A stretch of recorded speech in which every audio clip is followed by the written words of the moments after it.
Have you ever looked up at the glowing moon, its soft light painting the night sky, and wondered, does it really shine by itself? Or is that light borrowed from somewhere far greater? Now imagine this.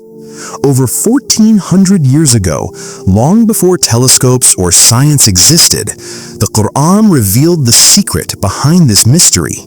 And what it said still leaves scientists amazed today.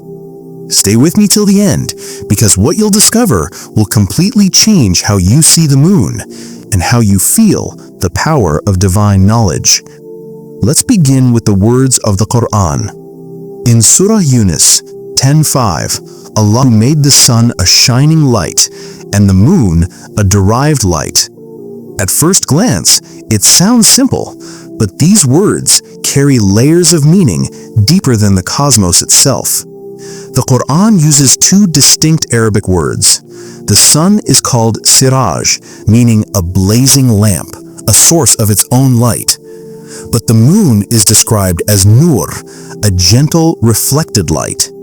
That tiny difference, siraj and nur, might seem small, but it unlocks a truth so profound it bridges revelation and modern science perfectly.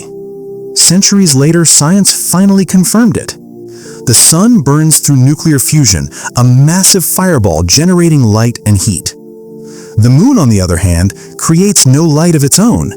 It simply reflects sunlight that touches its cold, rocky surface. The Qur'an's choice of words, siraj for the sun and nur for the moon, is scientifically flawless. No one in the 7th century could have possibly known this. Back then, most believed the moon glowed by itself. Yet the Qur'an spoke the truth long before science could catch up.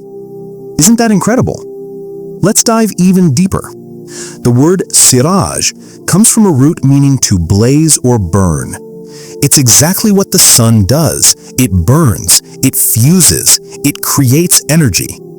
Meanwhile, nur comes from a root that means illumination, light that's received, not produced. That's the moon, a silent mirror reflecting light from its mighty companion in the sky. Every letter in this verse feels deliberate, intentional, divine. It's not poetry, it's precision. It's not human guesswork, it's revelation. But the Qur'an never stops at science, it always touches the soul. The sun can symbolize divine revelation, the pure burning source of truth. And the moon represents the Prophet Muhammad sallallahu alaihi wasallam, the one who reflected that divine light onto humanity.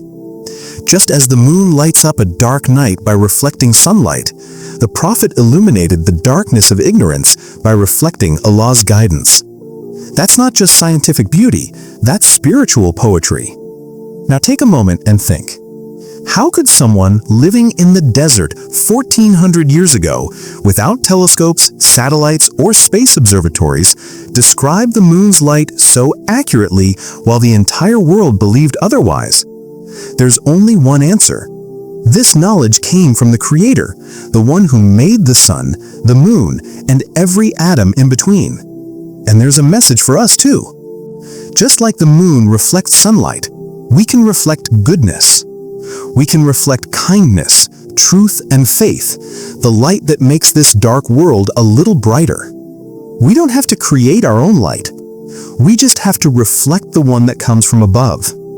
The Qur'an's words about the moon aren't just poetic. They're perfectly precise, scientifically true, and spiritually timeless. It's a reminder that divine truth never fades, even as human knowledge evolves. If this amazed you, give this video a like, share it with others, and subscribe to Ayat and Atoms, where science meets revelation and faith meets wonder. Until next time, keep reflecting the light.